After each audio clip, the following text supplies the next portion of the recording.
Police are certainly cracking down. Neighbors who live here are fed up with the noise. They're tired of hearing this.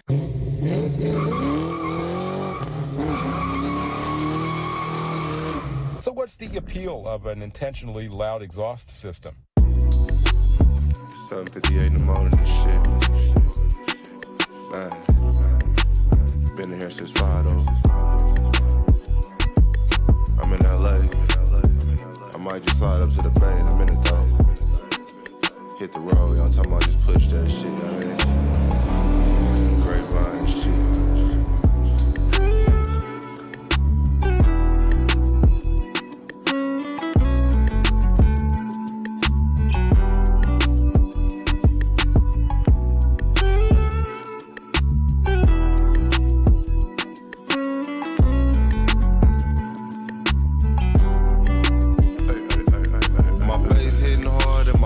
On full. I got it out the streets, I ain't never go to school. I play the rear view, cause I know these niggas smirkish. I keep it on my lap like an iPhone 11. Old school niggas, but my Rory 22.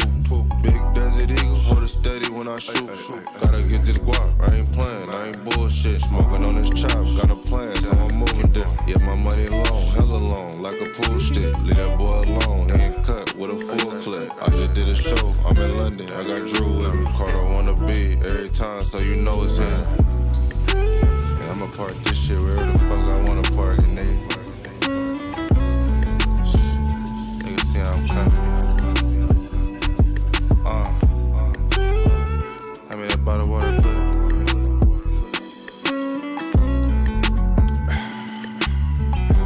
we talking about motherfucking shit. Verse 2. I'm dipping up the block on Vogue. Got a fresh haircut, I'm about to knock me a gold. 2023, it's a different kind of home. They on the Instagram, tryna come up on the code. I came from the bottom, so this rap shit is easy. Told her slide through, I'm at the easy. I push a hard line in this shit, I'm not needy. You all in your feeling like a beezy, it's cheesy. Keep going. I've been through a lot on this paper route. Now I'm cloud couch, rolling up an ounce.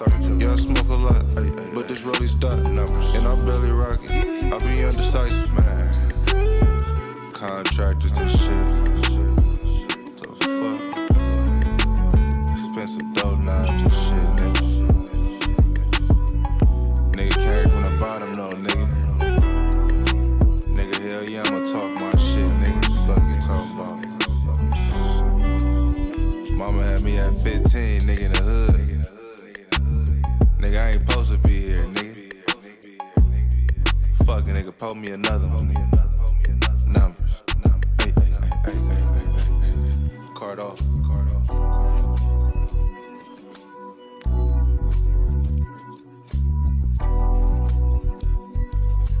Night shift. Hi. We taking notes. Hey. I'm high. Yeah, high. Slap Star. He in the tank gang. High. I'm higher than the sky. Stoned out. Higher than the sky. Stoned out. High. Higher than the sky. Yeah. High. Higher than I'm stoned out and I can't get up. I'm slipping and falling and I can't get up. I'm stoned out and I can't get up. I'm slipping and falling and I can't get up. I'm stoned out and I can't get up. I'm slipping and falling and I can't get up. I'm stoned out and I can't get up.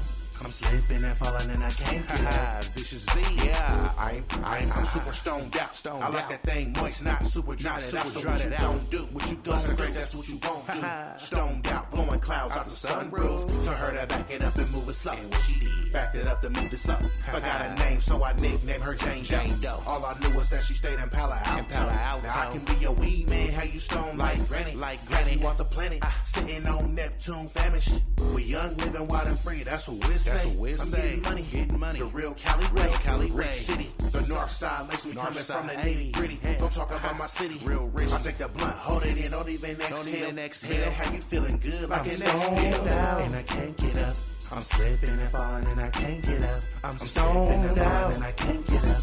I'm slipping and falling and I can't get up. I'm stoned out and I can't get up.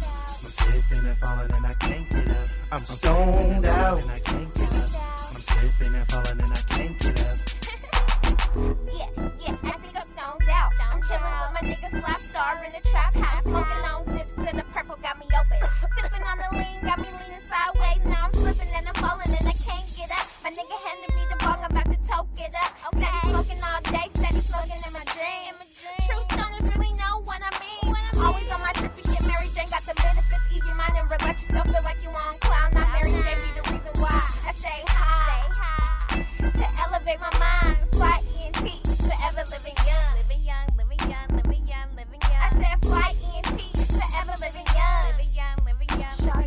stoned out and I can't get up. I'm slipping and falling and I can't get up. I'm stoned out and I can't get up. I'm slipping and falling and I can't get up. I'm stoned out and I can't get up. I'm slipping and falling and I can't get up. I'm stoned out and I can't get up. I'm slipping and falling and I can't get up. Mama call a doctor, I think I need a fix. Do the stay stone, these other niggas shit bricks. Tell Mary Jane, put a pussy on my lips. I get money out of ass, yeah, I'm on the shit list. Red cup sipper like a big booty stripper. And if we talking money, see, baby, that's what we differ. Real nigga, and if she let me hit it, I'ma split it like a swisher. Now roll up, I'm smoking J's, getting paid from the doomsday. I'm too high anyway, so I let him hate. 28 grams on my dinner plate. I feature bitch dick and Mary Jane. I slip and fall in the pussy, I can't get up. I'm like a nanny with these cookies, I bake shit up. No role model, just a Rolling Stone blowing clones. Kids, don't try this at home. I'm stoned out and I can't get up. I'm slipping and falling and I can't get up. I'm stoned out and I can't get up. I'm slipping and falling and I can't get up. I'm stoned out and I can't get up. I'm slipping and falling and I can't get up. I'm stoned out and I can't get up. I'm slipping and falling and I can't get up.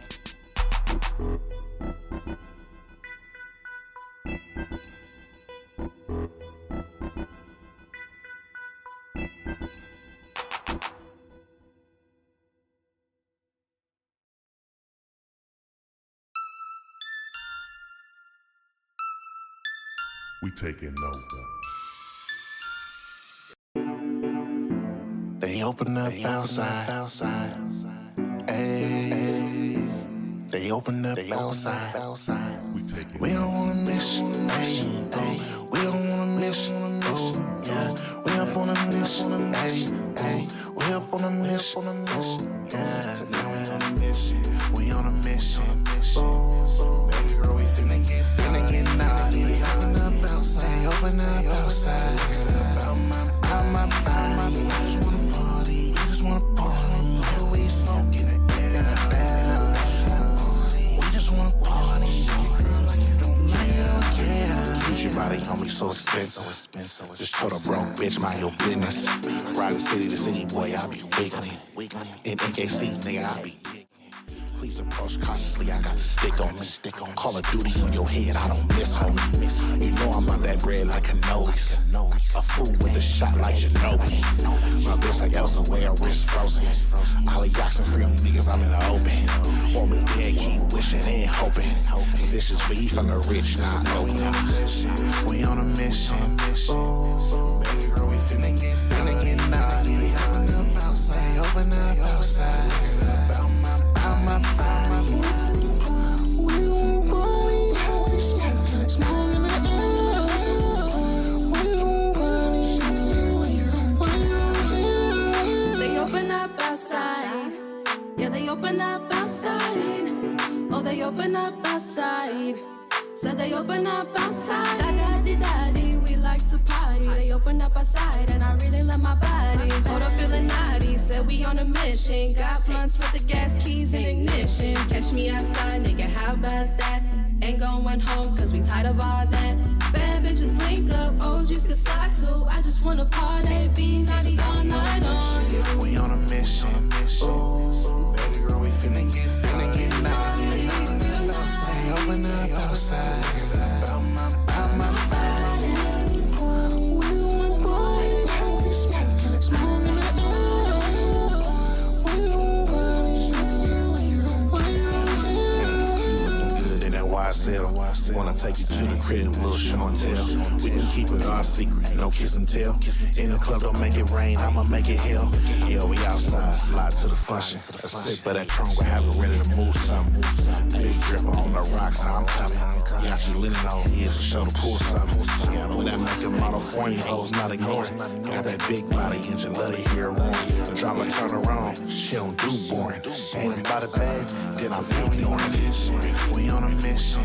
Oh, baby girl, we finna get naughty. They open up outside. Out my body. We just wanna party. We smoking it in the air. We just wanna party. Tonight we on a mission. Oh, baby girl, we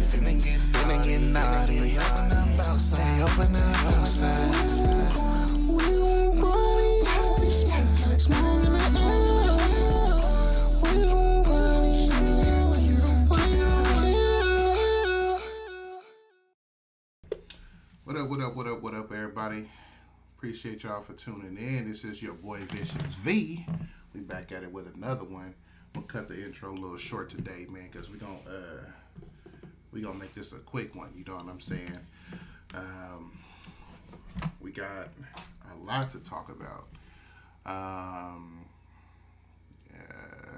It's wild, man. As y'all see, it's all bad today, man. You know, it's just all bad. Especially out here in California. So like I said, we finna talk about it. But first and foremost, it's a little quick housekeeping real quick. Man, please like, subscribe. I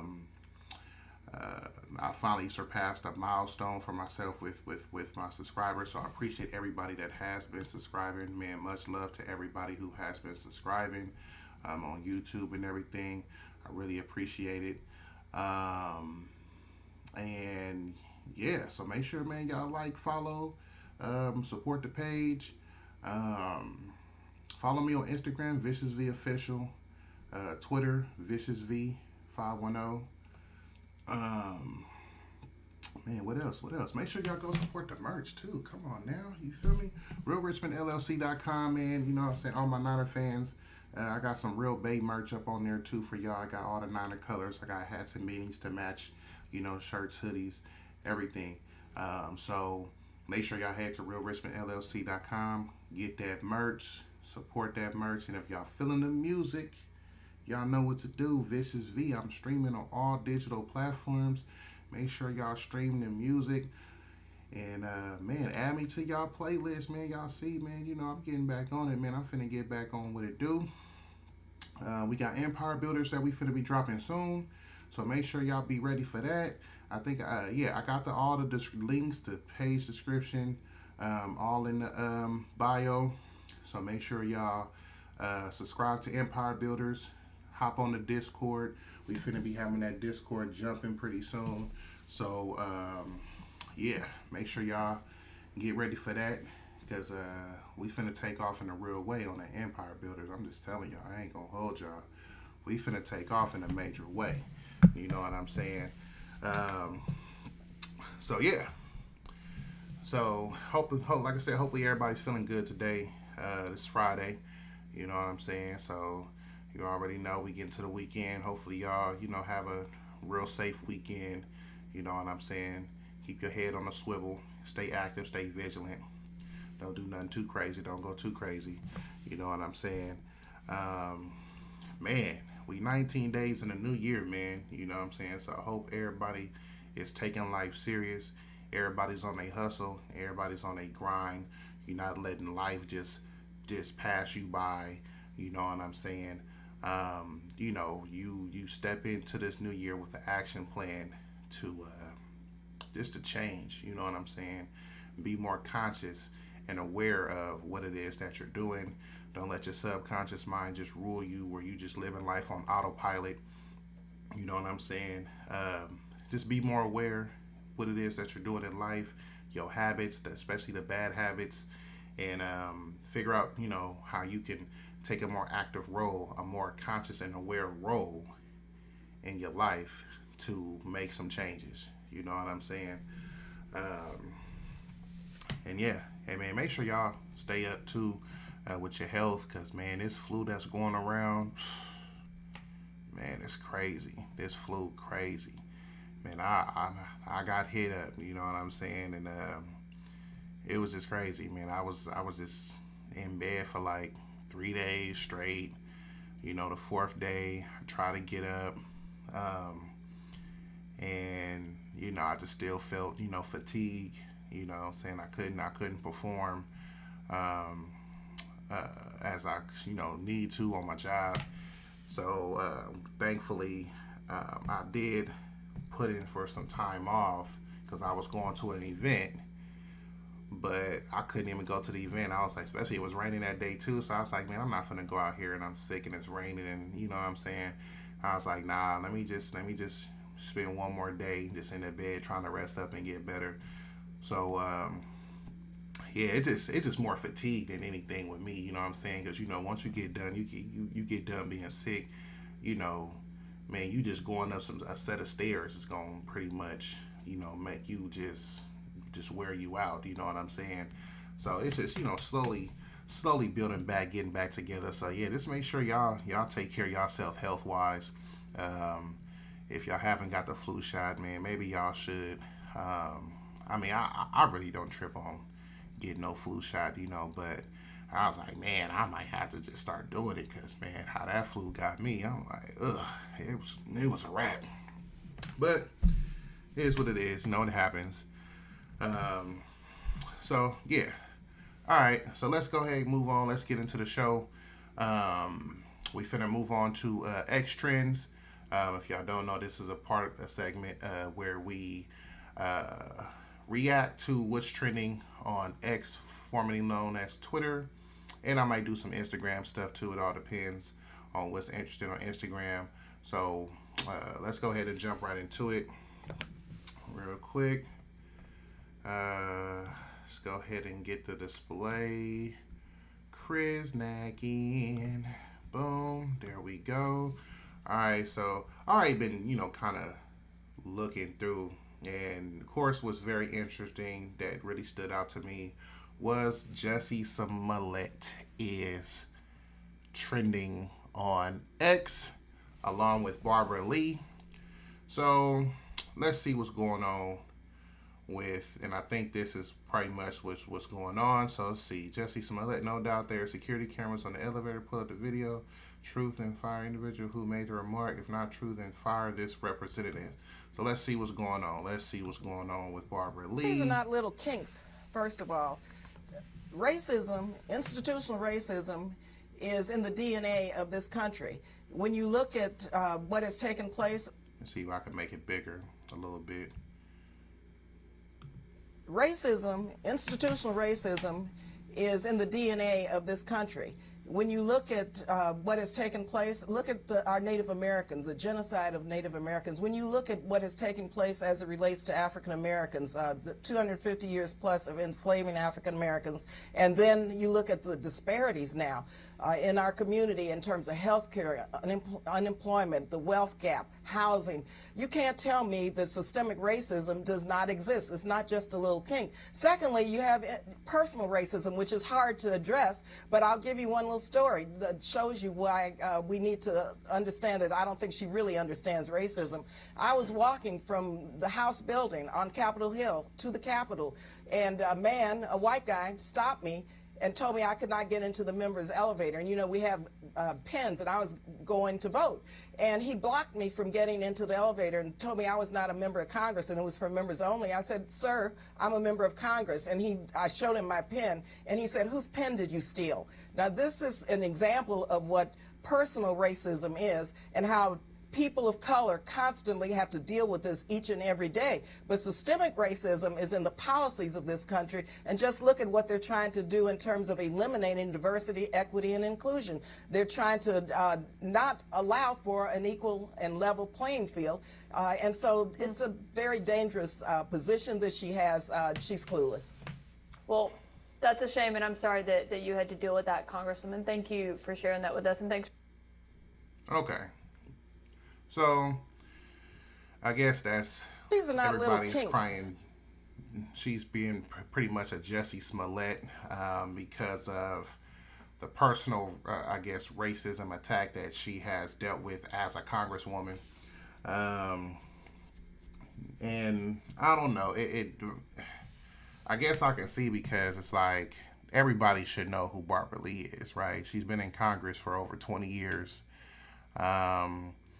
And if it did happen, it could have been ignorance on the guy's part because it's like, if you don't know who, these Congress people are, especially, maybe the person's new, didn't know, I don't know. But do it seem kind of like some BS? No. So I'm guessing this is pretty much in response to what Nikki Haley was talking about, how, this country's not a racist country. I mean, come on now. We've seen Kamala Harris, right? I mean, that's my thing is, where was all this talk and where was CNN at when it was Kamala Harris saying the same thing, right? So y'all know how it's always one-sided, And, when Tim Scott said that America's not a racist country, everybody, of course, because he's on the Republican side, slammed him for that. But then when Kamala Harris pretty much reiterated that, it was just crickets, right? Crickets. Black people still so over here supporting Kamala Harris. They, you know what I'm saying? So this is, and this is what gets me with the hypocrisy, because it's like y'all so quick when it's a black man who's on the other side or a woman on the other side who want to say something like that, y'all want to slam them. But then when the people that you support reiterate that and also say the same thing, it's crickets. There's no level. There's no outrage. Y'all ain't calling out no coon terms, no, whatever, Uncle Tom terms. Y'all ain't calling out none of that stuff. You know what I'm saying? So here it is. Nikki Haley is pretty much reiterating, of course, since she's on the GOP side, they're going to slam her. People like Barbara Lee is going to get on here on CNN talking about how she's wrong, she's clueless, this country is racist, yada yada, all the whole nine, right? Now, this is my personal take on America being a racist country, right? America was a racist country, but it's kind of slowly starting to work it back, right?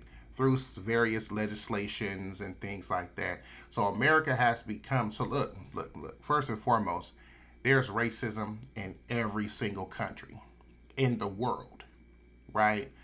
America is the only country that's taking active steps to become more of a less racist country. And that's a fact. I had conversations with lots of people who are not from this country. They, immigrated to this country, and, they done traveled to different various countries and experienced how these racist countries are. You know what I'm saying? Hold on real quick. Somebody at my door, y'all. Let me go ahead and check it out. Let's see what's going on.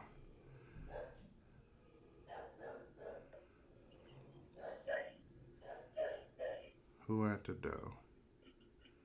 Oh, package. Gotcha. Okay.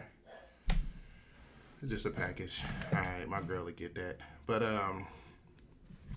like I said, it's all these other countries, they're not tripping about how other people feel. You know what I'm saying? They all about whatever their dominant race, the dominant people of that country. That's all they care more so about, being successful and succeeding, right? So if you're going to Germany, guess what? Blonde hair, blue eyes, you winning.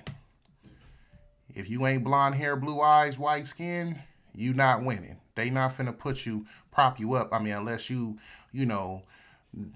Prince of Saudi Arabia or something, you know what I'm saying, or one of his peoples, then of course, you know what I'm saying, they might treat you a little differently because, you got some type of status. And that's the thing that a lot of people don't understand. It's pretty much more status over everything else.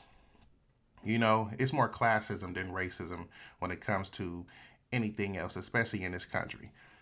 So, but yeah, in Germany, you not that, and they not propping you up. They not giving a damn about what kind of business you want to start up or whatever out there if you not looking like them, right? On the flip side, let's go to places like Turkey, right? Turkey, if you ain't brown skin, black hair, whatever, they not propping you up. You ain't getting in the door unless you somebody with some type of status, right? Same thing with China. If you ain't Chinese, you ain't Asian, whatever, or Oriental Asian, they not propping you up. They not giving a dang about your business. They trying to put they people on. You see what they're doing to the weaker Muslims in China, right? They not giving them no opportunities or nothing. No, they're just putting them as a labor force. Y'all just gonna be a labor force out here, right? Unless you somebody with some type of status, but y'all see how China operates. No, even if you're a major corporation, over in the Western Europe trying to come in and do business out here in China, you got to establish a separate entity here in China with Chinese people running that entity here in China. Right? So that's what I'm saying. So now let's come here to America where it's more so it's a mixture of everybody that's, have some type of social status, right? There's millionaires and billionaires being created out here every day, and they're not just only white people. They're also black. They're also Asian, right? Arab, Latino. And guess what? When you get to that status, your race don't matter.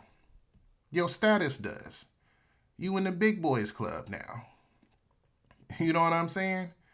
They ain't caring about your race up top. They not caring about how you look. It's all about what you got going on. Can we partner up? Can we do some business? What can we do? What we getting into? You know what I'm saying? So America is the best place for, I feel, anybody. Well, if you black, Africa is, going to be another good place. Returning to the homeland, no matter what you are in this country, you returning back to your homeland and being able to bring out there what we have out there, whether if it's a certain system or a certain industry, you're gonna be winning automatically because you're one of them. You're black or you're Latino or you're Asian. Of course, that's gonna be more beneficial for them to see somebody who look like them, bringing something back to their people in their country, right? So, other than that, why you think everybody's coming over here? Because this is the greatest place for anybody, no matter what you are, to come and get rich, make something of yourself, and maybe you can go back home and, develop some type of system and all that stuff because you're coming back home with some type of status. So now it's all eyes on you. They're going to be messing with you. So, once again, America is the only place that is taking more active roles to become less racist. However, yes, there are some racist roots in this country that we gotta address and still deal with. There are still ignorant people from all races that are prejudiced in some kind of way, right? Still have some type of prejudice. They still discriminate against other groups and things like that. You know what I'm saying? So, yes, that does exist. And people got to understand the difference between racism and maybe discriminating or being prejudiced. There's a big difference, but, of course, especially people on the Democrat side, they don't expect y'all to know that. They don't want y'all to differentiate. They just want everything to be lumped up into one thing as being racist. You know what I'm saying?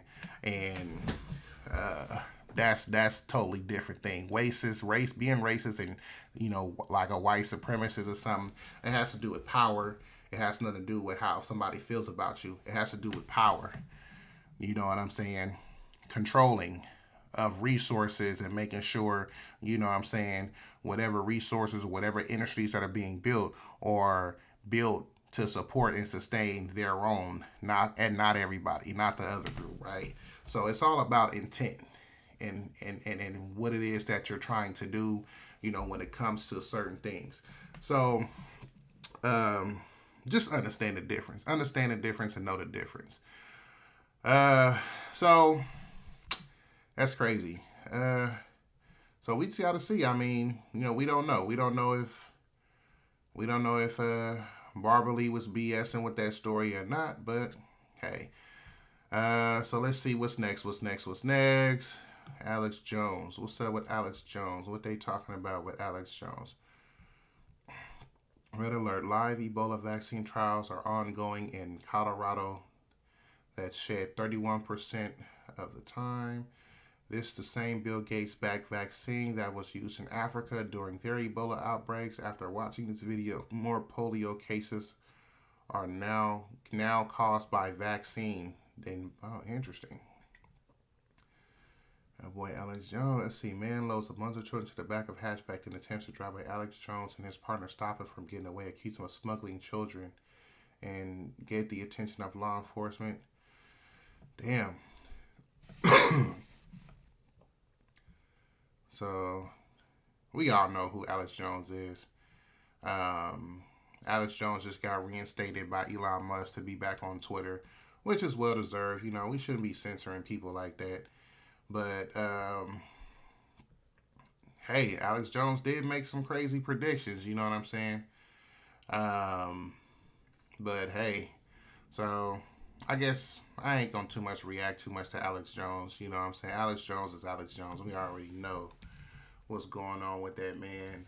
I mean, he's just like Tucker Carlson. It's like, if I see Tucker Carlson trending, I know it's probably some type of reporting that he did that got everybody, you know what I'm saying, on one.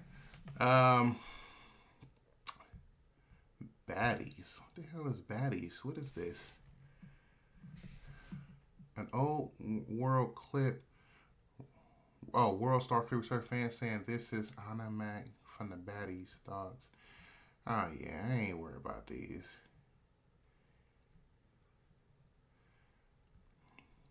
T showing off her reading baddies for you and got you. Look at, oh, got you. So this, I guess, that show that's on Zeus. Yeah, this whole baddie show, it's just stupid. I swear. See, this is the kind of stuff that, you know, they just want to really waste everybody's time with, you know, with all this stuff, people fighting and all this BS going on. This is all BS. Like, if y'all got daughters, man, please don't have y'all daughters watching these shows, looking up to these women. You know what I'm saying? We not idolizing, man. This is 2024. We not idolizing this no more. We not putting this on a pedestal. You know what I'm saying? We need to stop putting hoes on a pedestal, plain and simple. We need to stop putting them on the pedestal. We not finna put them on the pedestal. You know, just let that trash culture be in a trash culture, and make sure y'all in y'all daughters' lives and raise y'all daughters to understand that, you know, this ain't it. This ain't the way. This ain't the movement. This ain't what you want to be, right? Because look at this. Oh yeah, no, we don't want to put that on there. You know what I'm saying? We want to keep everything just appropriate and discretionary. You know what I'm saying, for the kids. Yeah. Anyway, that's that. We're done with X trends. That was just a waste right there. So let's move on. We can move on to the next thing. So man, this boy Jamie Dimond. Y'all don't know who Jamie Dimond is. He is the current CEO of JP Morgan and Chase. And that boy Jamie Dimond saying that, you know, he kind of messing with the MAGA movement right now. You know what I'm saying? He kind of messing with us, you know? So let's see what Jamie Dimond talking about. You know what I'm saying? Let's go. Boom, boom, boom. Oh, I didn't save it? Damn, I thought I saved it. Well, let's go. Let's see. Jamie Dimond. Interview CNBC. Yep, he went on CNBC. So let's see. He's out there at the World Economic Forum, which we're going to be touching on all that. But let's see what this boy Jamie Dimond talking about when it comes to that boy Trump and the MAGA movement. Because, I mean, at this point, everybody should be waking up to this BS. You know what I'm saying? We need to put this BS to bed for real. So let's see what this boy Jamie Dimond got to say. I think it's a mistake to assume that everything's hunky-dory. And, you know, and when stock markets are up, it's kind of like this little we all feel. Like, it's just great, But remember, we've had so much fiscal and monetary stimulation. So I'm a little more on the cautious side that we are facing a lot of things in 24 or 25. And we mentioned Ukraine, the terrorist activity in Israel, the Red Sea, quantitative tightening, which I still question if we understand exactly how that works. I don't think we do. How QE actually worked, what the effect of negative, zero rates was for all this time, and obviously the politics. And and then the Ukrainian war is affecting oil, gas, food, migration. So you have all these very powerful forces that are going to be affecting us in 24 and 25. So if I was the government, I would be preparing for what I'm going to do about that, assuming things aren't good. And I just also want to point out, I wish the Democrats would think a little more carefully when they talk about MAGA, and if you travel this country, and the country's unbelievable. We took our bus trip this year, and Leslie Picker was on Spokane and Boise and Bozeman. People are growing. They're hungry to grow. They're innovating. It's everywhere. It's not just Silicon Valley. So we've got this great hand. But when people say MAGA, they're actually looking at people voting for Trump, and they think they're voting, and they're basically scapegoating them, that you are like him. But I don't think they're voting for Trump because of his family values. And if you look, just take a step back, be honest. He was kind of right about NATO, kind of right about immigration. Mm-hmm. He grew the economy quite well. China virus. Tax reform worked. Mm-hmm. He was right about some of China. I don't like what he did. No, I said China virus. Yeah, I understand. He may have been right. And I don't like how he said things about Mexico. I don't like, but he wasn't wrong about some of these critical issues. And that's why they're voting for him. And I think people should be a little more respectful of our fellow citizens. Shout out to that man, because he's being actually right, and that's the thing. They rather just scapegoat everybody who's supposedly part of the whole MAGA movement, instead of looking at it as to what it is that everybody. And that's what I'm saying. The Democrats was very effective at that, right? Instantly throwing the labels out, right? If you're all about MAGA, make America great again, it's instantly tied to racism, right? You are a racist, you're this, you're trying to make America, bring America back to the olden days, right? No. It's putting America back as the primary focus of the government, focusing on the people, bringing jobs and opportunities back to the people for America, and not just for everybody else but American citizens. Because we are being exploited left and right across the world. I mean, just look at what Mexico just did with, oh yeah, if y'all want us to kind of help out with this border crisis, and all this stuff, look, we need y'all to start giving money. We want the Americans to start giving money, $20 billion or something like that to all the central and southern countries, you know what I'm saying? Yeah, we want y'all to do this, to the as well as sending some money to the Caribbean islands too. We want you. It's like, I'm like, bro, who the F do y'all think y'all is to tell us where we need to go spend our taxpayer dollars for y'all to support us? Trump wasn't with that. Trump wasn't over here.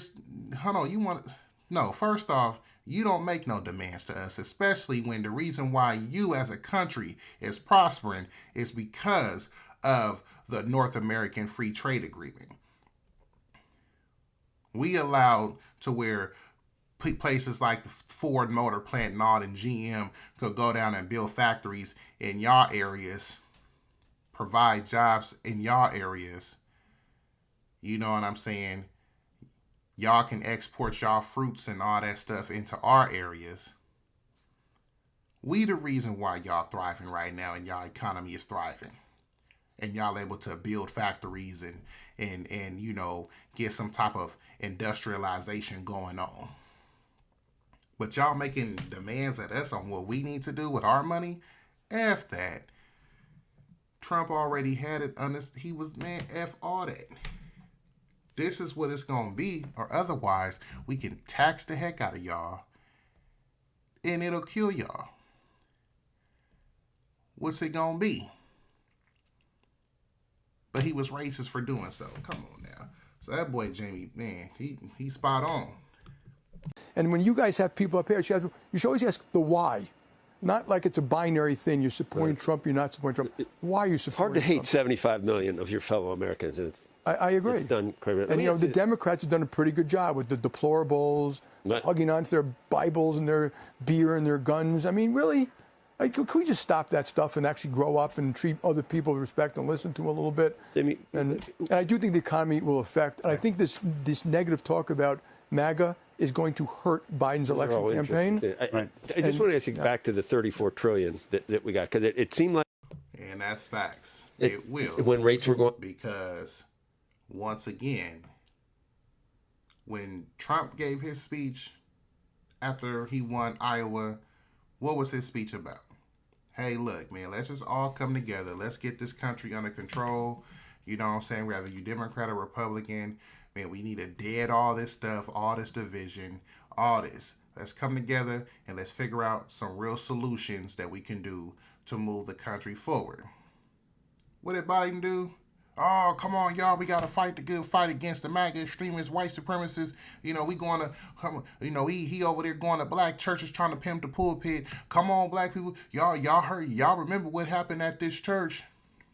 Mind you, that was at a time before Trump, if people remember, 2015, before Trump was elected. It was under Obama and him as the vice president's administration. You know what I'm saying? But yeah, y'all, don't forget what happened over here at this church. We got to fight the good fight again. Come on, black people. We got to fight the good fight. We need y'all.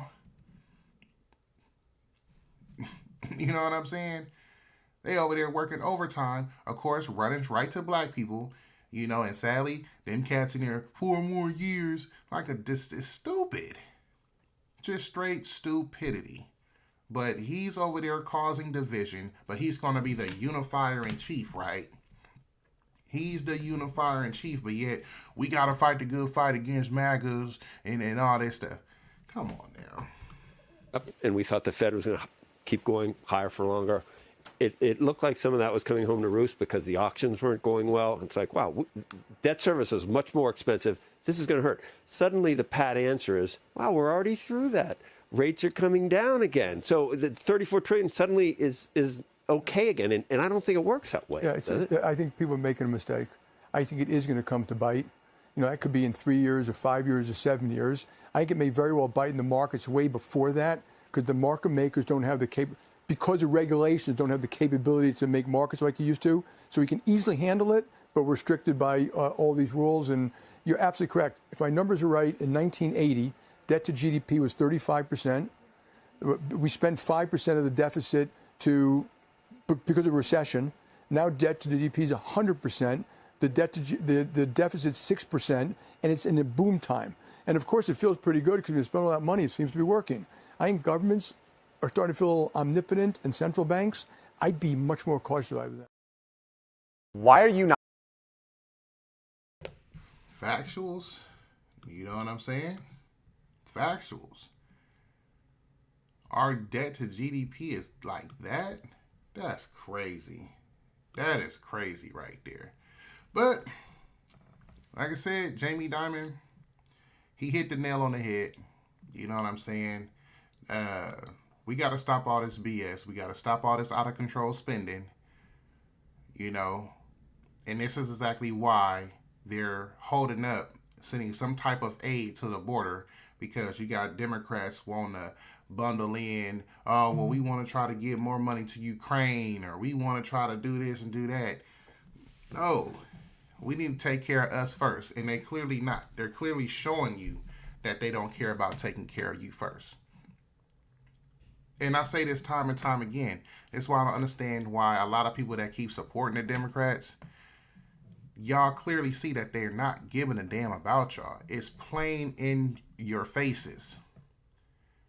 I mean, look at how you're living. It's like you can't just turn the blinders on and just tune it out and think that it's not affecting you. It's affecting you some kind of way. When you walk down the streets or you drive down the streets and you're seeing all this homelessness going on, all these people in tents, all this crime going crazy, and let you do something about it, you're going to be in the wrong. You're the wrong person for trying to defend yourself or your property. Stupidity. Everybody, oh, well, you just that's what insurance is for. Do y'all know everybody can't afford paying deductibles like it's a monthly bill? I'm getting my car broken into repeatedly every month. I gotta constantly, repeatedly pay a deductible. Then guess what?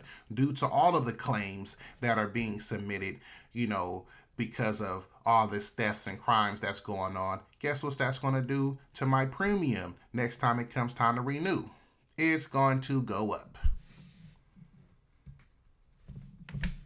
Right? So that's what I'm saying. Like, that is not sustainable. That can't keep going on. We should have a right to protect ourselves and our property because that's stuff that we worked hard for. That's stuff that we worked our butts off to get. I gave time and part of my health to get that I can't get back. I can't get back none of that. But yet I should just let somebody just take from me because, oh, it's root causes and, oh, it's this, it's that. Get the heck up out of here. You know what I'm saying? And that's what I'm saying. A lot of people that be talking all that mess, man, y'all living and getting, I don't see none of y'all keeping y'all doors unlocked at night. I don't see none of y'all over here got these people coming to y'all neighborhoods. I see y'all over there fully supporting the police in y'all neighborhoods. It ain't F the police or defund the police for y'all. But you want to do that in our neighborhoods.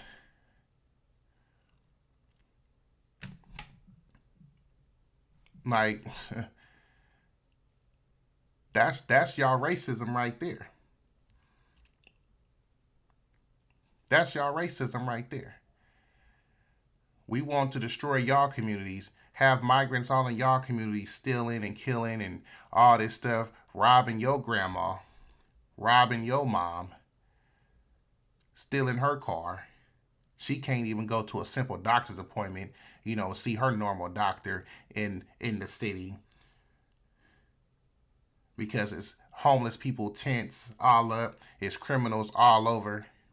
Who gonna see her because they some punks, right? So they not gonna do that to no grown man. They gonna do it to an old lady, somebody who can't fight back so easily, and that make them like they really doing something. You know what I'm saying? Just goofballs. But it's okay for that to happen to you and your grandma. But them and theirs in their area, they ain't got to worry about it. And they got the nerve to want to cry and preach to you about what's right. Trump and the MAGAs are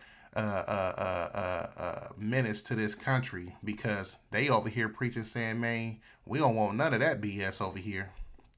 What's that little song from the country singer? Try that in a small town, right? Yeah, nah, don't try that over here.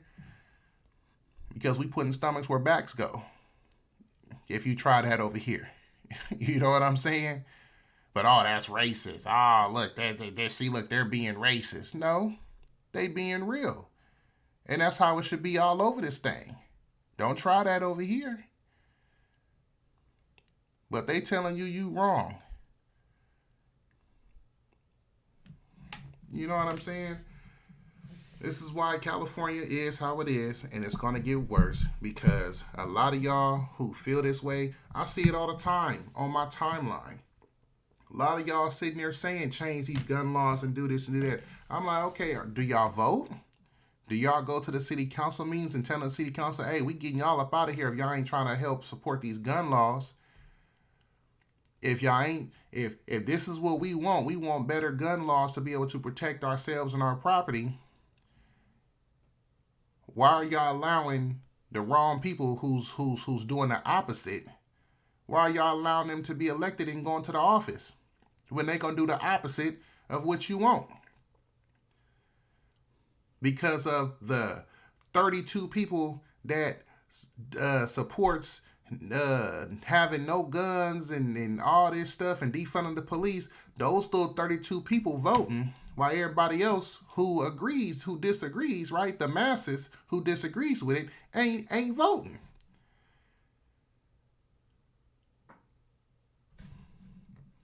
Just like with the Iowa caucus, if only 14% of Republicans voted, well, guess what? The other, 86% or whatever that stayed home, guess what?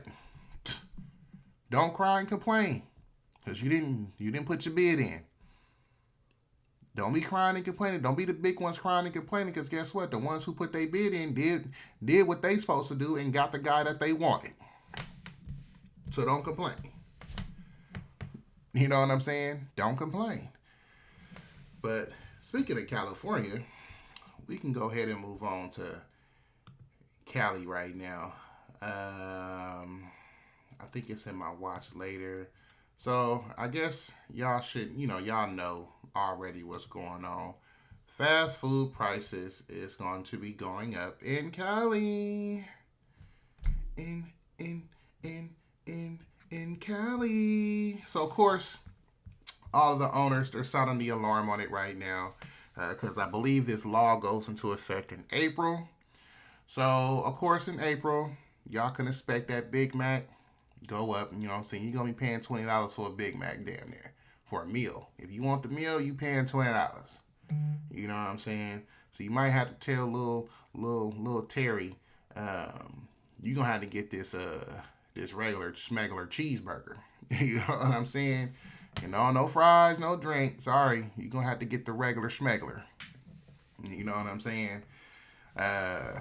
So Fat Beezy, you want man, that's what touched my soul. I was like, man, Fat Burger's already kind of expensive, but to me, it's a good quality burger. You know what I'm saying? So I mess with Fat Beezy. You know what I'm saying? All day, but Fat Burger prices is finna be going up. That kind of touched my soul a little bit. I'm like, dang, I can't go get me a nice, decent Fat Beezy for a good price unless I guess I gotta be in Vegas, you know what I'm saying, to be able to enjoy a Fat Beezy for a good price. But sad times, but they don't care about this once again, because you got to think about who are the people that are supporting these bills and supporting this stuff. There are people who probably don't even eat fast food anyway, right? They over here eating at Whole Foods and Sprouts and all that stuff. They not tripping about no fast food, you know what I'm saying? So those who pretty much gave support to these fast food workers who, stride for this bill to be passed, they like, oh yeah, y'all should, y'all deserve to get that, you know what I'm saying? And it's like, hell, I don't eat fast food anyway, so it's not like I'm gonna get affected, But majority of the California population is going to get affected. College students, things like that, they are going to get affected. And everybody, like I said, people just don't understand how the world works and the economy works, right? Because they're, of course, going to blame the restaurant owners of, you guys just trying to, price gouge and do this and that. They just don't understand how this works.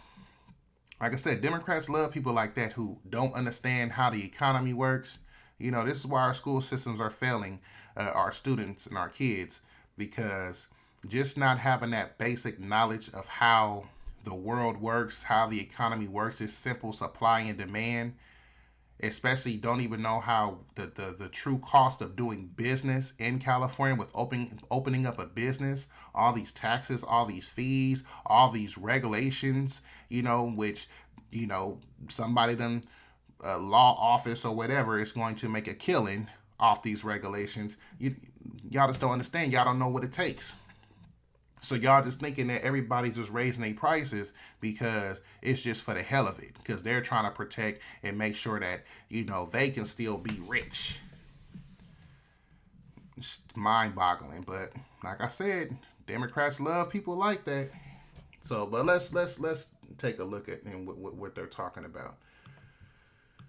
And they're going to have to pay their workers more. The reaction from customers here tonight is mixed. Fast food is about to get more expensive in California. Oh no, they're already expensive. Restaurant operators are blaming minimum wage. In April, fast food workers' minimum wage in California will go from $16 to $20 per hour. Governor Newsom signed into law Assembly Bill 1228. It is meant to address cost of living for fast food workers. Business Insider talked to an owner of a few fat burgers in Los Angeles. He said he has no other option than to raise prices, saying it's scary because customers are already complaining they're too high, like Katia Perez. I'm honestly pissed. These used to be $1, you feel me? She stopped by the McDonald's in North Hollywood for a quick meal after a long shift. Her order of a sandwich and fries used to be on the dollar menu. Now, $5.69. Last year, McDonald's and Chipotle indicated prices were going to go up by high single-digit percentages. I mean, the minimum wage should go up for them, you know? They're out there burning themselves. It doesn't mean you have to raise the prices on this. You're going to get just as many customers. Pizza Hut blamed more than 1,200 driver layoffs in California on this new law. See, so she's somebody who, once again, you're complaining about it. You're complaining about how much you have to pay now, but, well, hey, I mean, the minimum wage should go up. You know what I'm saying? I mean, them guys are out there working with it, but that doesn't mean prices have to go up. She's clueless. Clueless. So smart, you stupid.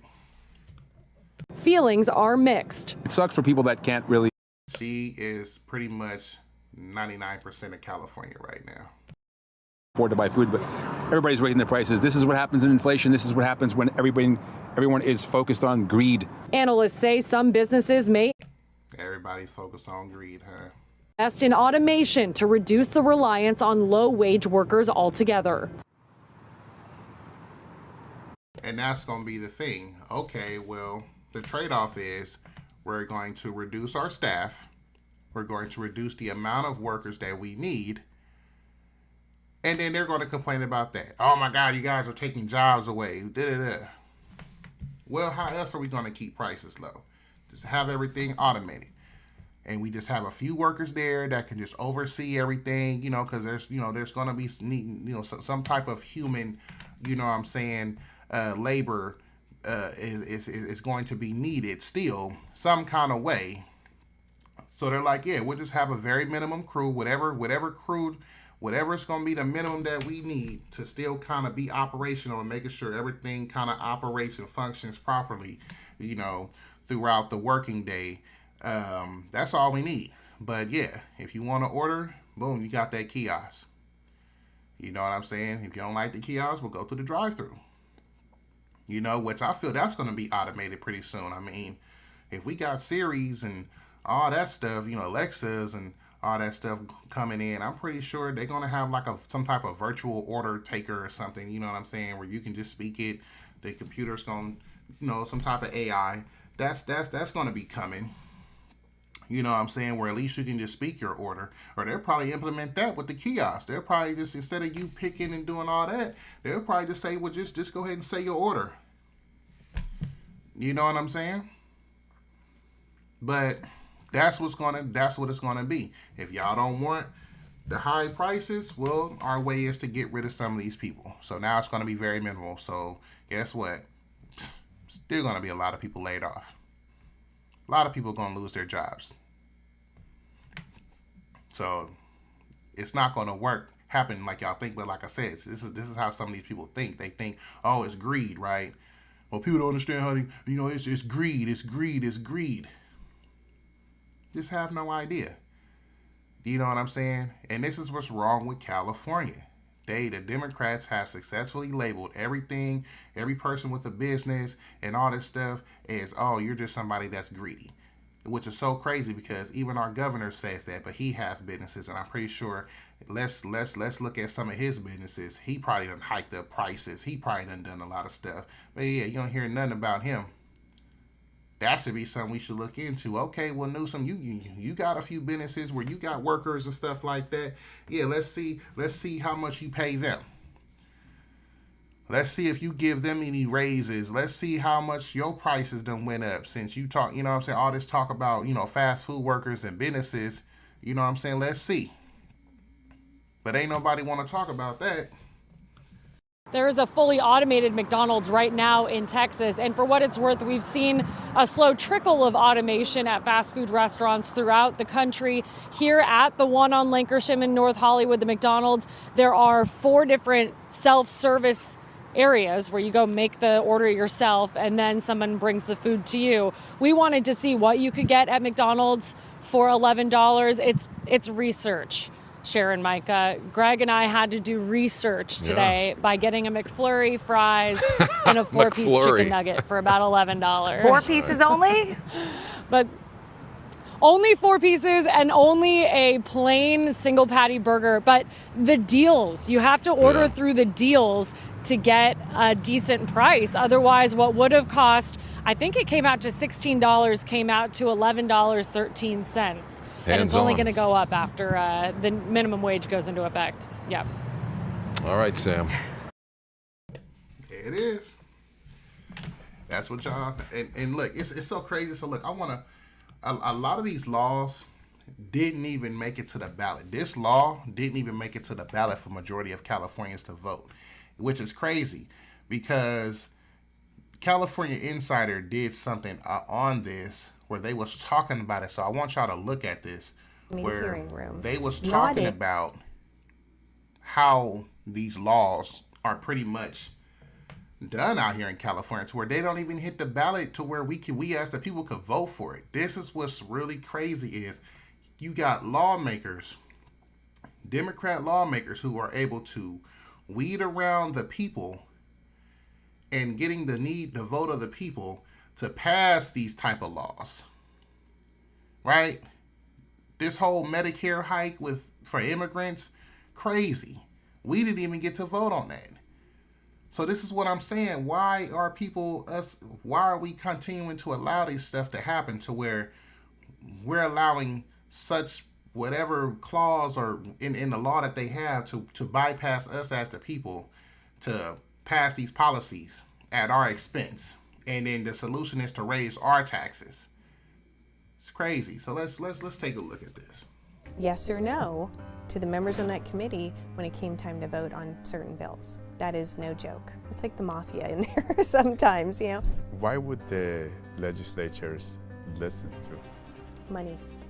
Money. If I don't do what they want me to do, they're going to fund my opponent. Or they're going to spend against me. So a lot of times it's a political calculation. My guest today is Melissa Melendez, former California state senator. I've been with saying that. That's what I'm saying. If you ain't trying to be that get along, go along, and just go along with what we trying to do, our agenda, yeah, we'll just go find somebody who's going to play ball and support them and give them some money and get them elected to take your place. So everybody's doing this just to advance their career. They're not giving a dang about their constituents. They just getting along, go along. This is why Oakland is the way it is now. This is why San Francisco is the way it is now, because you got get along and go along mayors who, instead of trying to be a reformer and actually bring about real change in the communities, all they're doing is just getting along and going along with the agenda. That's it. That's just it. And who's suffering in the meantime? We are. But they acting like that they're trying to come with solutions. You know, they trying to, no, we're really, no, you're not. You're just, once again, the face of representation. You have no real power. They know that you don't. They the ones that propped you up, put you in those positions. And guess what?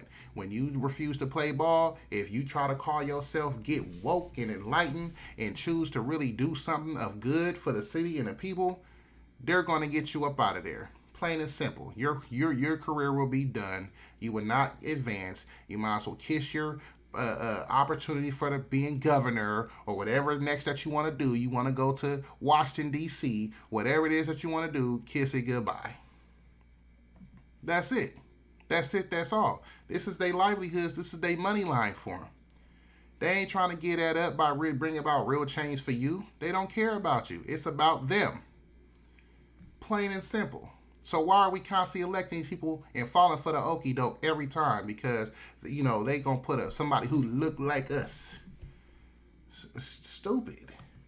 She'll give us her insights on how California's legislature works, why the lobbyists are so impactful in shaping our legislative system, and why it matters to us Californians. The average Californian, I think their voice is getting lost. If you're not a lobbyist, it seems like legislators are less inclined to listen. I don't think California, you're going to see this big sweeping change overnight, but I think it can go back to the way it used to be, where people, had hope. I'm Siama Korami. Welcome to California Insider. Melissa, it's great to have you back. Welcome back. Thank you so much for having me. We want to talk to you about lobbying. We had a lobbyist on the show, current lobbyist, and he explained to us how it works in Sacramento. You saw this episode and you have seen different things in Sacramento. I have seen different things, yes. So I watched the interview and I thought it was fascinating. But I took issue with a few of the things that were said, particularly when there was the discussion about how a bill author has complete control over their bill, and they're the ones who ultimately decide what's in it and how it goes through the process. That's somewhat the case, but not always. I'll give you an example. A bill that I saw go through committees and then ultimately ended up in the Appropriations Committee, which is where most bills end up if they cost any, certain amount of money. The Appropriations Chair can change that bill. I mean, not wholesale, completely change everything in the bill, but they can make changes to the bill. So in a committee, yes, they can change the bill. Yes, and that's without the author's consent. So we had another bill that had to do with the gas tax. And what happened was the committee chairman and the consultants really did completely rewrite the bill. They made some amendments to it, and it ended up being the bill did something completely different, actually adding taxes to California. So they took a bill that was supposed to reduce taxes and turned it into something that increased them. So it's How not. does that work? Well, I mean, that's the power of the majority. If you are the majority party, you can do these sorts of things. So, and then the author will change? Or? Well, what happens typically is if they make changes that the author completely disagrees with, which in this case he did, then the author just drops the bill and says, well, I'm just not going to move forward with it. And so the bill dies. Sometimes that's the point, right? To kill the bill, they see it's getting through, they don't like it, and so in order to punish the author for even bringing it forward and to kill the issue, they'll make changes. So it's kind of an inside baseball political thing when they do something like that, because really the reality is if you want to kill a bill, it's very easy to do that when you're the majority party. You just vote it down in committee. You don't have to make any changes to it whatsoever. So it's a little bit of inside baseball. Sometimes though, it's because their backs have been pushed against the wall, and so they're kind of boxed in now, and this is really the only way out of it, is to just change the bill completely and claim that this new form of the bill is much more helpful to Californians than the original form. But either way, it's tinker.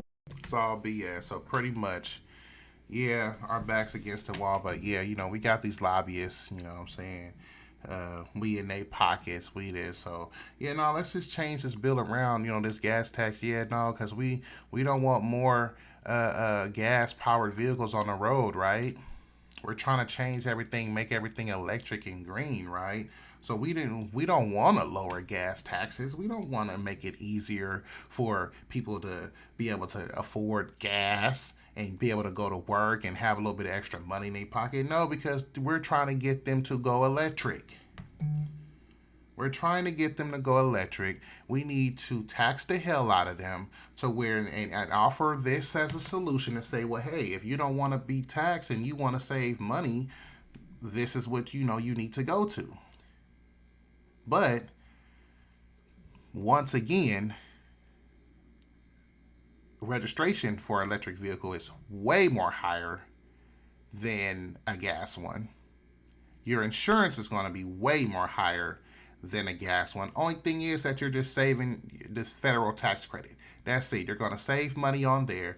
Yes, you're going to save money on gas as well.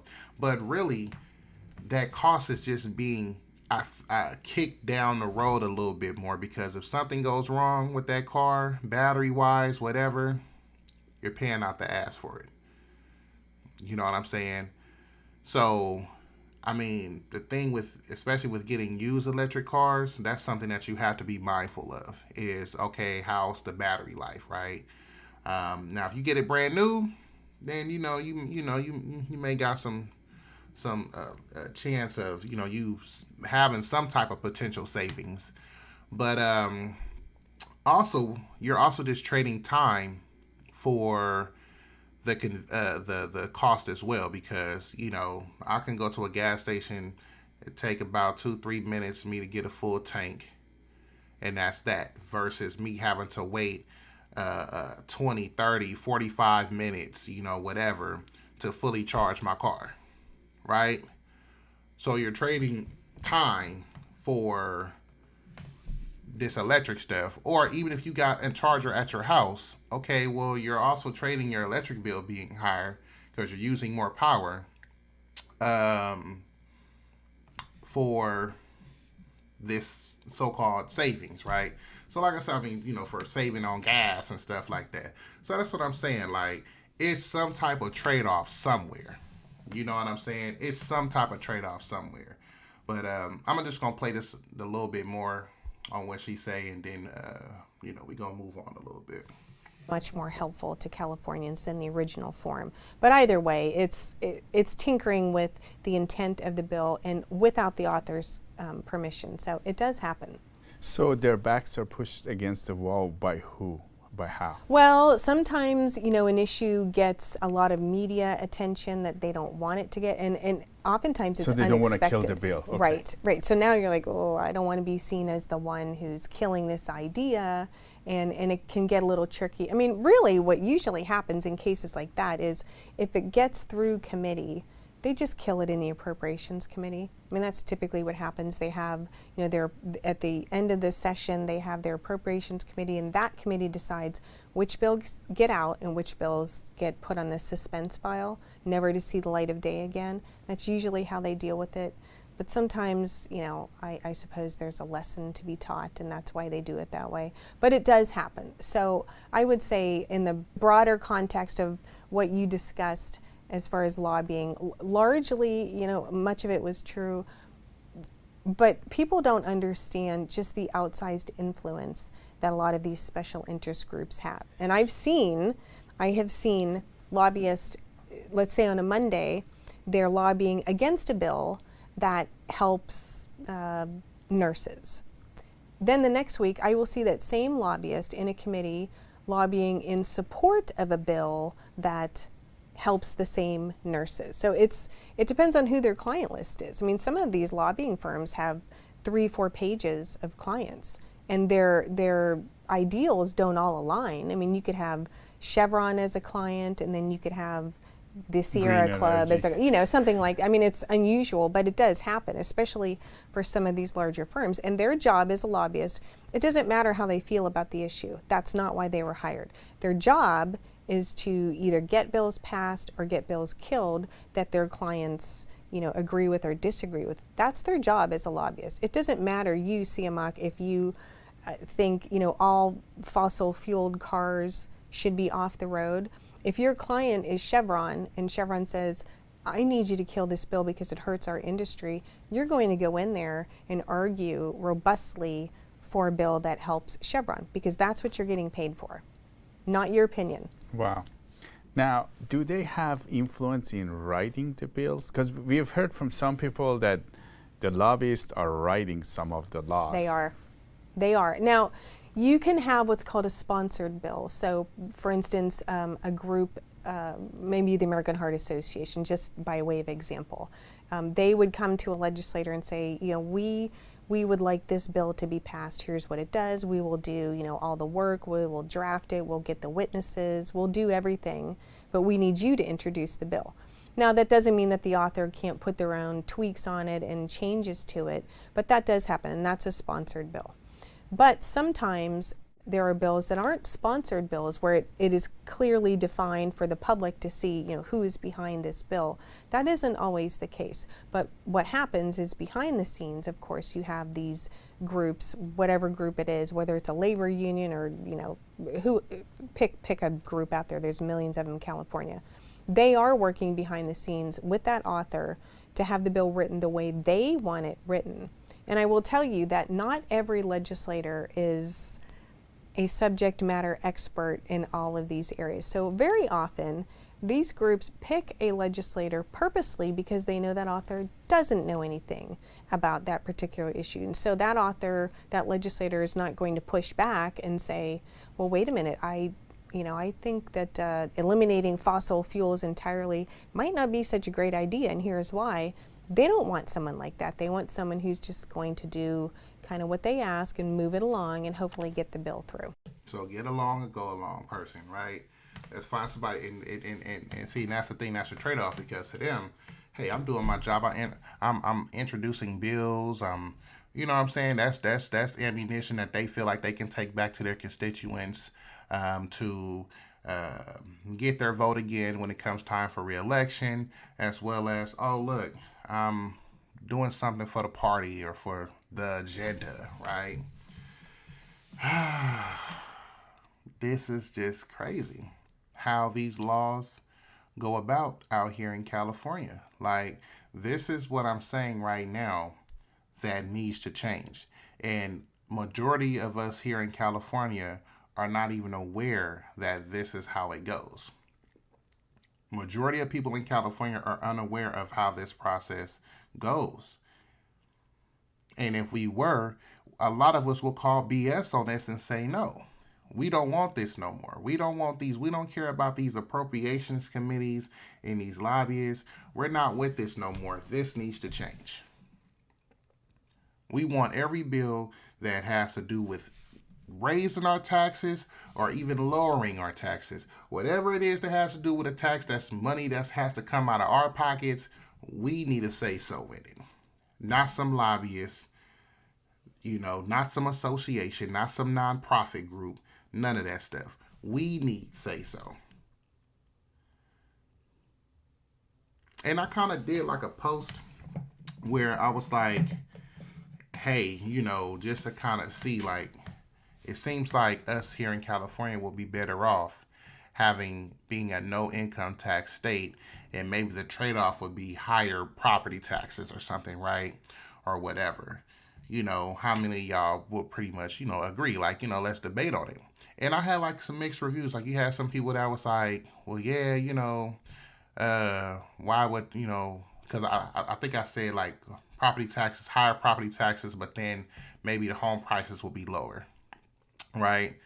And of course people, well, why would that be low? I'm like, well, I think that's just a trade-off, right? Like, if you got having high property taxes with high home values, it's not going to be something sustainable, but maybe having high property taxes will help maybe lower our home values a little bit, right? So you have people that was, of course, tripping on that, but for the most part, they was like, yeah, I think, it would help. It would kind of help us save a little bit of money, but then they was like, well, what about the renters and things like that? Because property tax will go up, maybe rent will go up.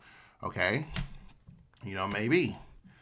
But then you have some people where, nah, I, like the income tax because, I can still work my way around that, right?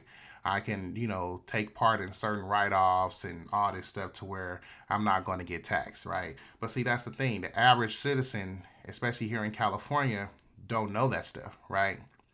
Like, they were just talking about the baseball player who just got like a $700 million deal or something like that. They was complaining about how he's structuring how he is going to be paid, so that way he's not taxed on that, in California, right? He's not paying the 13.5% or whatever, like, taxes, right? And everybody was over there mad about that, but I'm like, well, why y'all mad about him? He's doing what the hell he's supposed to do. Like, I think they got a video. Let me see. I forgot his name, but baseball player.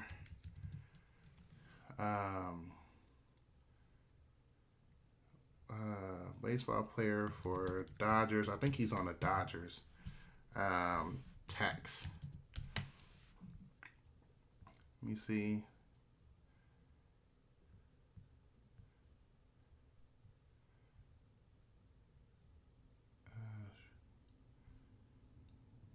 Yeah, I think this is it. Let me see. Their platform. Let's see if this is gonna be it. I think. Yeah. Oh, what's this nigga? Shohei Ohtani or something like that. Station Shohei Ohtani, recently signed by the Los Angeles Dodgers as the most sought-after free agent in Major League Baseball, has strategically opted to defer a substantial portion of his staggering $70 million annual contract for 10 years. This move, initially viewed through the lens of sports excitement, has now become a focal point in discussions around taxation and income inequality in California. Ohtani's decision to delay the bulk of his earnings until after his contract concludes is seen as a shrewd financial move, especially considering California's record high income tax rates. By deferring his income, he stands to avoid approximately $98 million in California income taxes over the next decade, sparking concerns about the fairness of the current tax system. State Controller Malia Cohen has taken notice of Ohtani's unprecedented contract structure, raising questions about the absence of reasonable caps on income deferrals for the wealthiest individuals. In a press release, Cohen emphasized that such unlimited deferrals contribute to income inequality and hinder the fair distribution of taxes. The potential loss of $98 million in tax revenue has implications for public services and education in the state. Cohen's plea to the United States Congress to address this issue and implement reforms in the tax code faces skepticism, considering the challenges posed by recent congressional inefficiencies. Despite the noble call for change, the practicality of a swift amendment to the tax code remains uncertain. As the spotlight shifts from the financial intricacies of Ohtani's contract to the broader implications for tax policies, California finds itself grappling with the dilemma of how to ensure equitable taxation, particularly for high-earning individuals who can exploit loopholes in the system.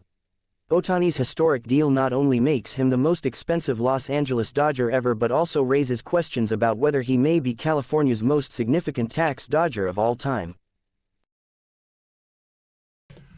Oh, well, you know what I'm saying?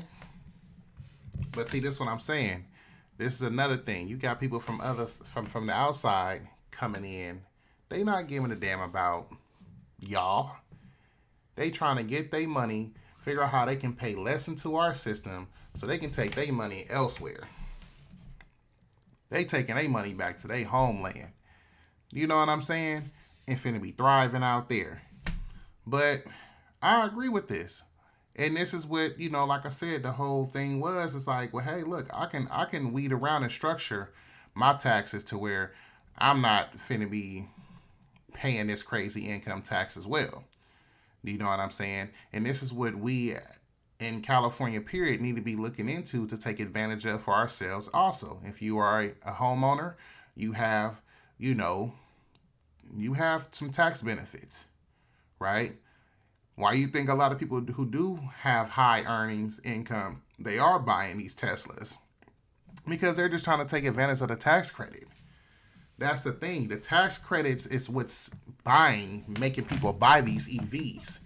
If you really want to be 100 with it, that's why a lot of people are buying these EVs, because they're trying to save on taxes.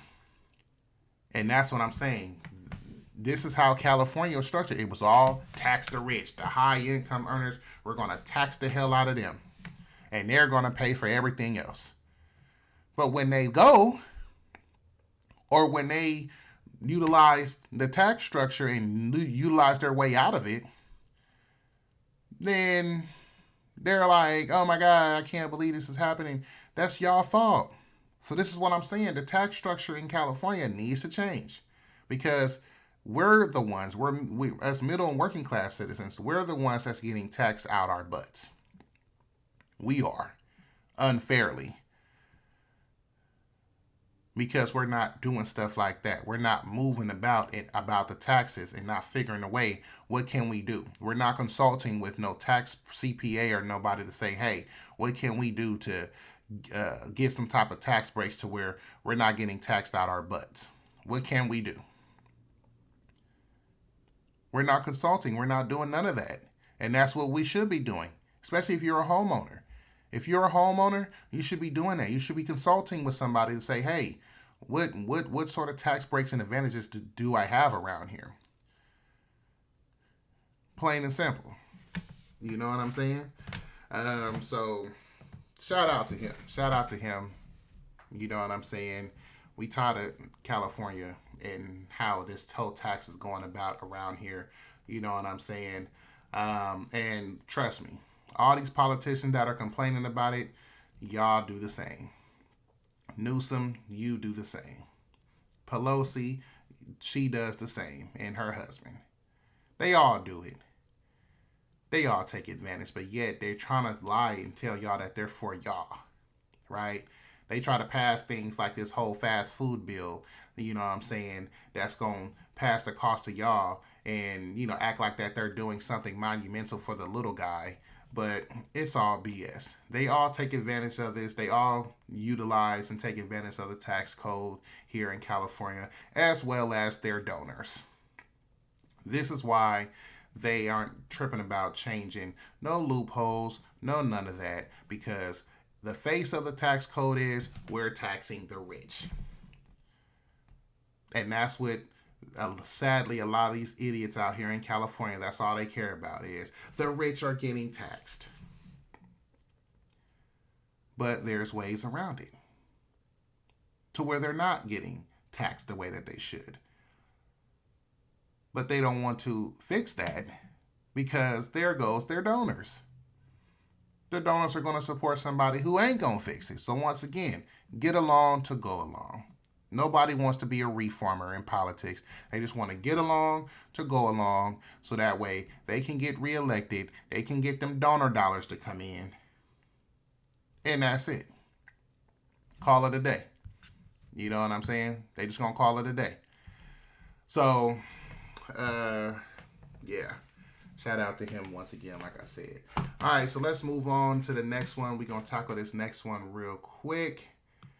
So the Brics is at the World Economic Forum in Davos.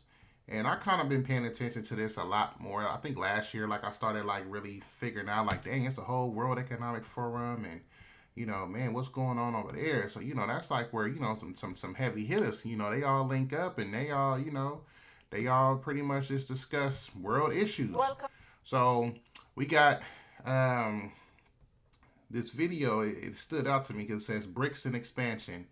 In lights of expansion, Brics will contain 46% of the world's population, 25% of global exports, and its GDP will exceed that of the G7. Crazy. I'm like, oh yeah. Let's just see. You know what I'm saying? Let's see what they're talking about. And thank you for joining us for this panel, which will discuss Brics in expansion. My name is Nadine Hani. I present the business news on Al Arabiya News Network, broadcasting out of Dubai and Riyadh. And it is my pleasure to be here with you today, once again in Davos, to moderate this panel. This panel is being televised and broadcasted on Al Arabiya Business as we speak. As we all know, the acronym BRIC was first coined by the famous Goldman Sachs economist Jim O'Neill in 2001, predicting that the economic weight of these countries could eclipse the world's biggest economies in the decade that followed.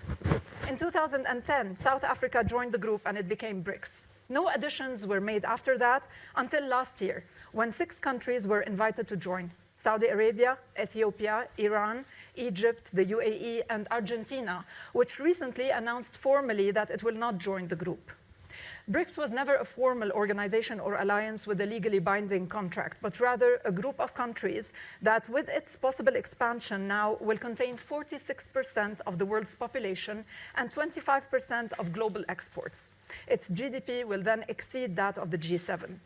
The bloc calls for a united stand of emerging and developing countries, yet there is a large divergence between its member countries. So can it forge consensus among its diverse members, and to what extent can it contribute to the reshaping of the global geopolitical and economic landscape? These are some of the questions that we will try to answer over the next 45 minutes. Before we start our conversation, I would like to note that we have some speakers who will not speak in English, so please, there is simultaneous translation. You can use your translation kits on the seats if you'd like to listen.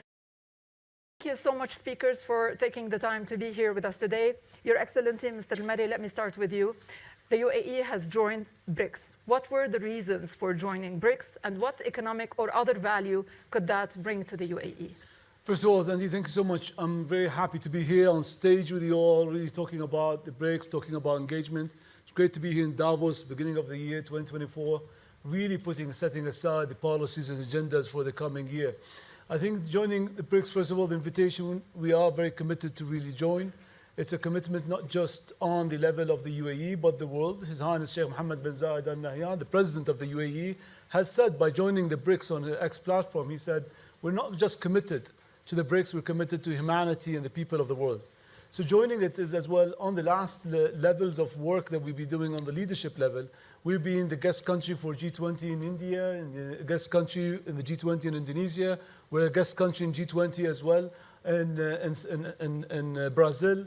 And we are continuing as well our work on the levels of international policies to really bring together the world in engagement. We are living a fragmented world. Last year, we spoke about entering a fragmented world. Today, we are in a fragmented world. Now, we need to go to these engagements and aspects where we really need to discuss, creating as well discussions. And the South-South is the most important aspect for us. We are the UAE in the middle of the world. A lot of businesses, a lot of trade, and a lot of ways that comes through the UAE and as well down to the south. And I think looking at the Brics and being part of it will bring a lot of value from not the geopolitical level, but from a geoeconomic level.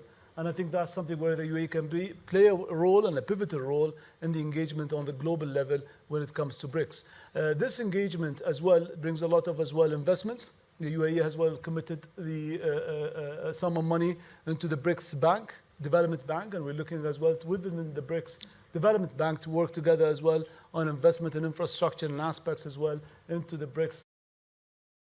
Wanting to expand that alliance?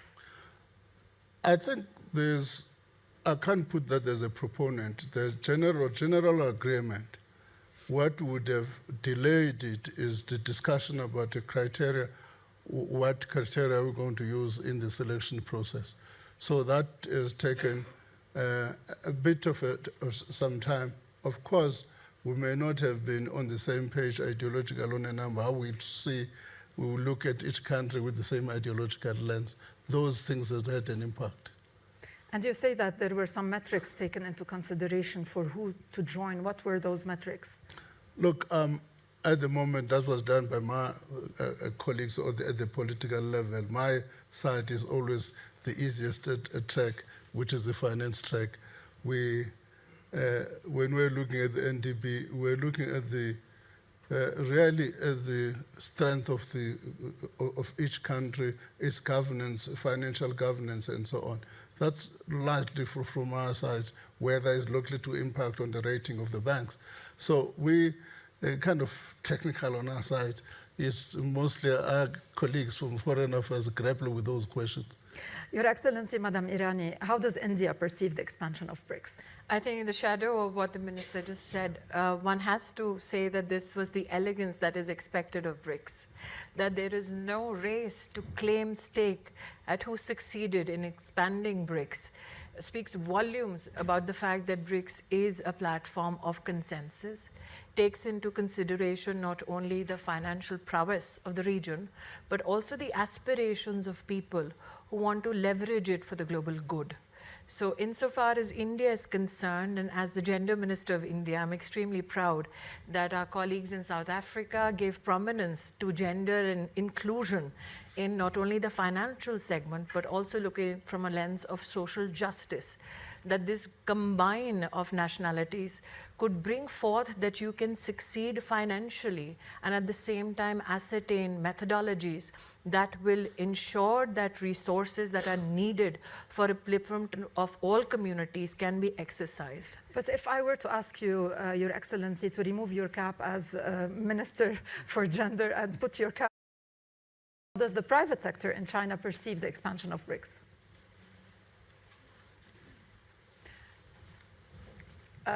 Shall I repeat the question, or did the translation get it? Okay.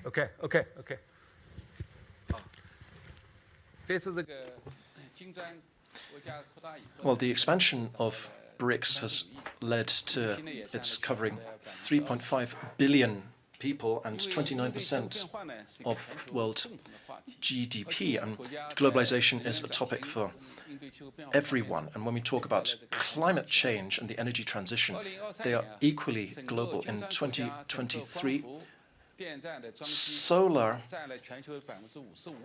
new capacity added in all the Brics countries was 55% of the world. China was the leader.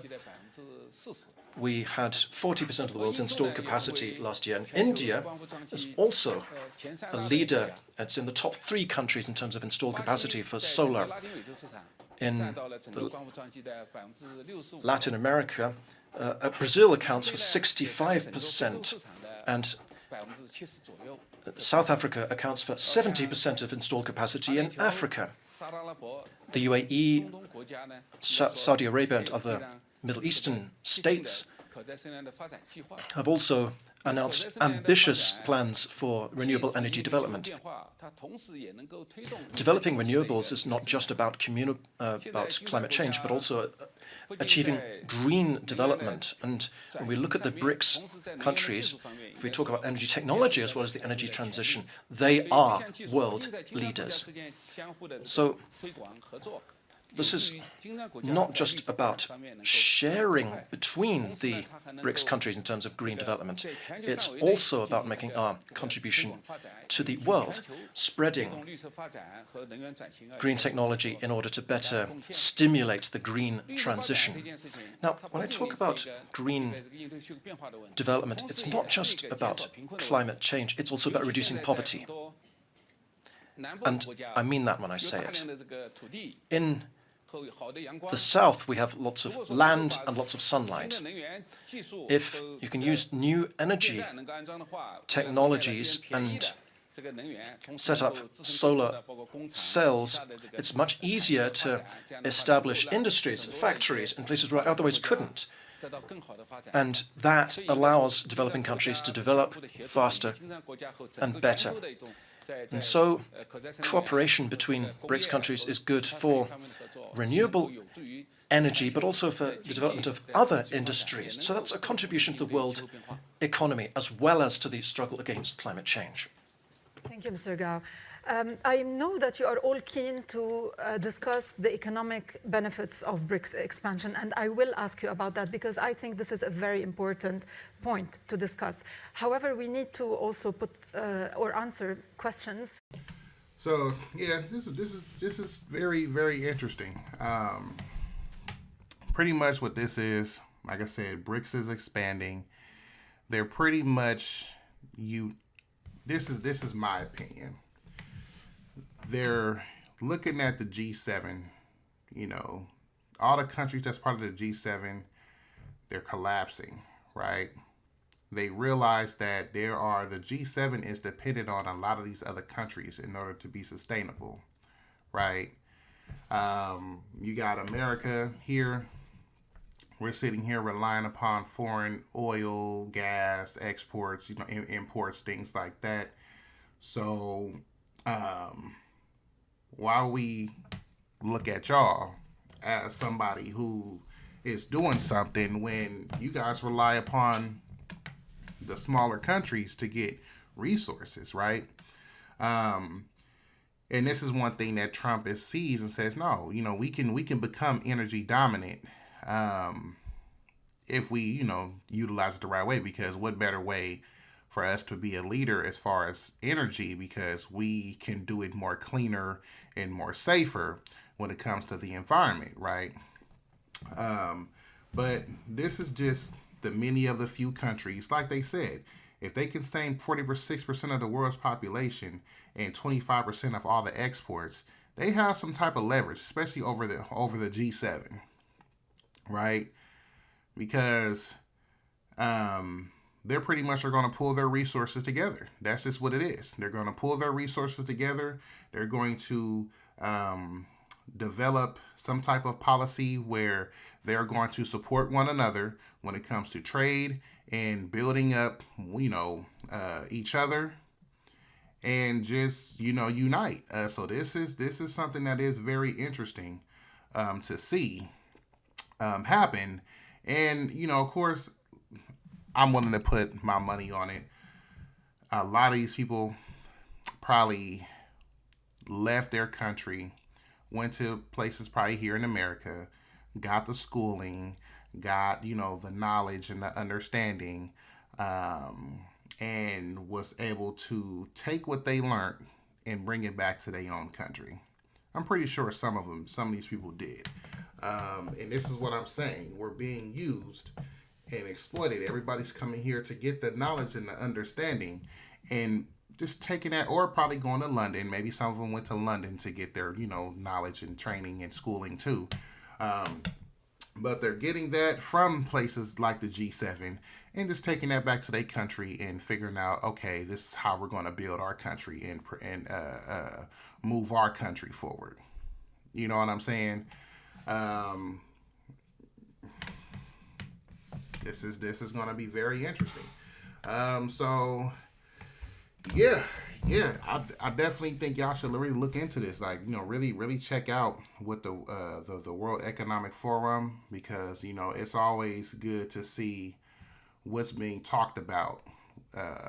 Especially when it comes to the movers and shakers, right? The millionaires, the billionaires, the top political people, people that are coming out here, and just getting that knowledge and understanding of what is it that everybody is talking about, who has the power to make moves, right?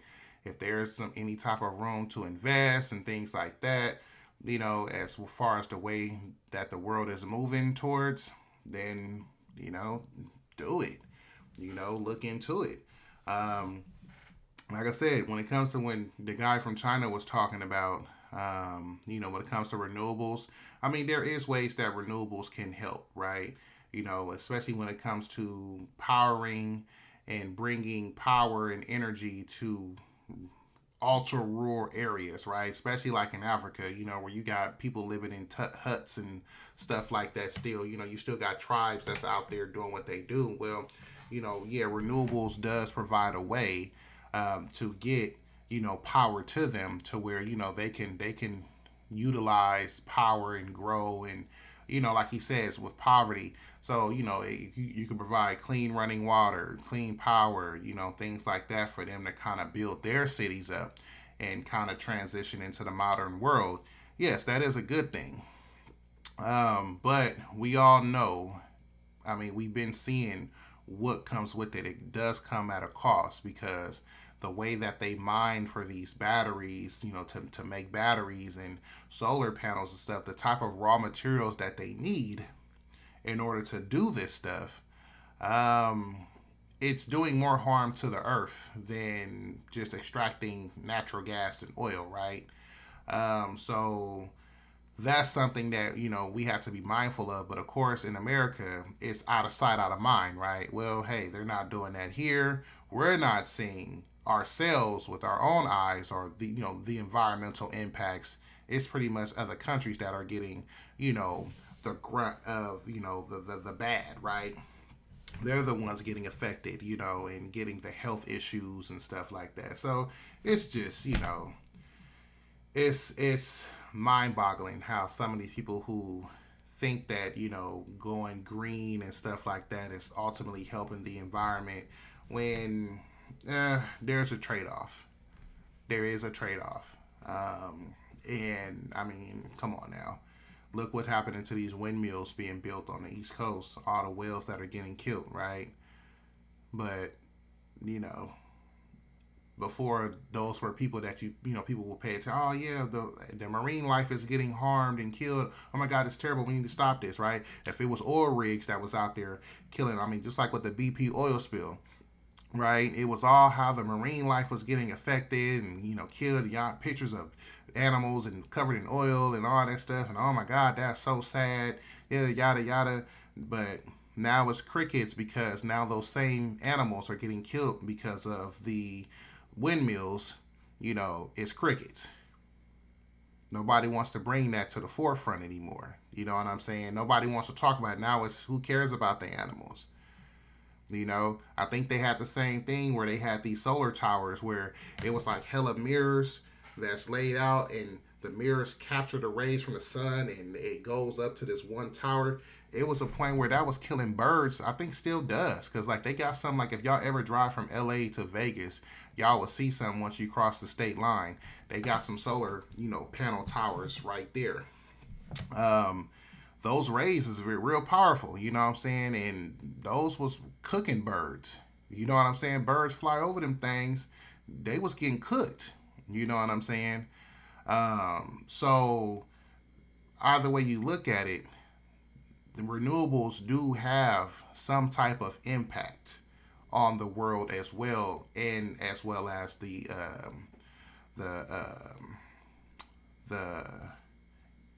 ecosystem. That's what I want to say. So yeah, y'all just stay up on that. This it's real crazy, real interesting stuff. I'm not gonna lie, it really is. So all right, y'all, that's pretty much everything that I got for you guys. Like I said, I'm trying to keep it short, so I'm trying to get off, gonna be pretty much 15 minutes earlier. So yeah, make sure if you guys feeling the content, please like, subscribe, tell a friend, support the merch, get the merch, realrichmondllc.com. Please follow me, Facebook, ViciousV, Twitter, ViciousV510, Instagram, ViciousV Official. And then, like I said, just subscribe to this channel too. Let's grow this thing. Let's make this happen. Let's do it. Let's do the damn thing. Yeah. Look out for Empire Builders too. Like I said, Empire Builders, we dropping it. So links in the description. Discord, get on the Discord. Subscribe to that channel because we're gonna be rolling it out pretty soon. And like I said, y'all, man, everybody enjoy their weekend. Stay safe, stay vigilant out there. Keep your head on a swivel. And just, man, don't become a victim. You know what I'm saying? Like I said, don't live life on autopilot. Be aware, be conscious of the situation that is going on around you, and just learn how to protect yourself from these goofies out here. I'm just gonna keep it 100 and say that. So